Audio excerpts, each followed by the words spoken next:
Who were the philosophers and philosophical ideas that influenced you the most? Are we just jumping right in? That's We're it. right We're not into the no deepest. foreplay on camera. All right. I had an interesting philosophical journey. At least I think it's interesting, and that was, I think, as far as organized philosophy, or maybe authentic's not the right word, but like yeah, we'll say organized. Um, I would say that Nietzsche is probably one of the people with the most influence on me. But I also feel like, to a degree, your personality will oftentimes dictate what philosophers that you Connect can with you. vibe with. Yeah, So what ideas from Nietzsche? Was it the Übermensch? definitely the Übermensch is huge to me because I see it as an extension of basically the religious concepts of God and higher ideals, but just put into a different secular context. And the idea also that the Übermensch is a striving and overcoming, something that you're always working towards, that very few will ever. It's not like the concept that you can just make them. It doesn't happen that way. And it's not based simply upon if you were, say, put through a genetic program and turned into a super soldier. Like that wouldn't make it. That's like the very surface level and incorrect understanding of what the Übermensch is. The Übermensch is the idea of this kind of human that transcends all the weaker, lower aspects of humans, which we're full of.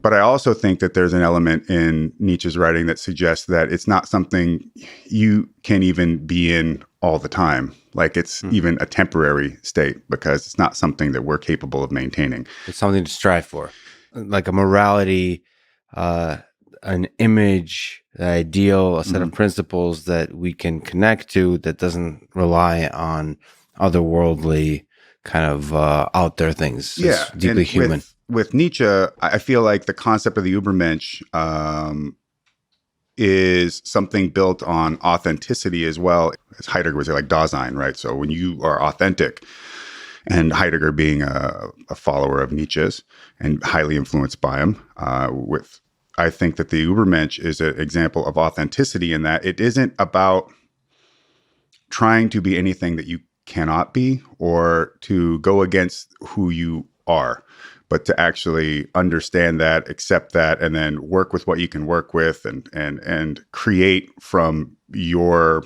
lump of clay that is you.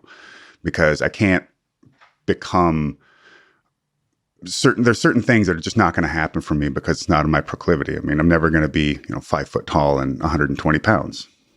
I mean, that again, I guess, but I know, but as you get more in tune with who you are, as you start learning more about what unique things, or at least what that combination that makes you, that gestalt part of yourself, what those things are and how you can use them, then, you can work towards being that, taking what that is and seeing if you can get to that point. Now, the likelihood is no, maybe, probably never. I mean, but we can never achieve godhood yet.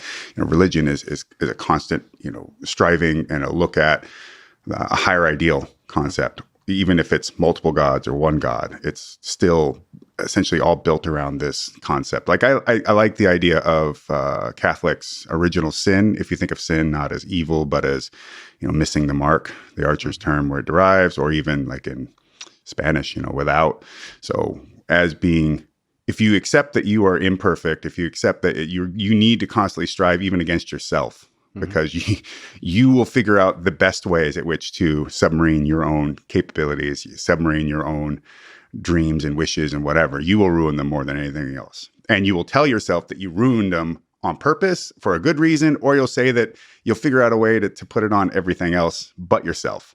And so the idea of thinking of, well, as I'm starting off on this whole thing, I got a lot of work to do, and that's just the way it is. And I got to figure out what areas those are going to be. And so, I thought, oh yeah, if I think of original sin actually can be, that can be kind of a clever idea, but it's also just accepting that we're all uniquely strange and unequal in our own ways, but we have to figure out how that fits in. The word authenticity kind of connects to all of that. So striving to be your authentic self means figuring out exactly the shape of the flaws, the character of your like little demons that you get to play with, and around them finding a path to whatever the hell uh, ideal versions of yourself you can carve, and pretending like that's such a thing is even possible.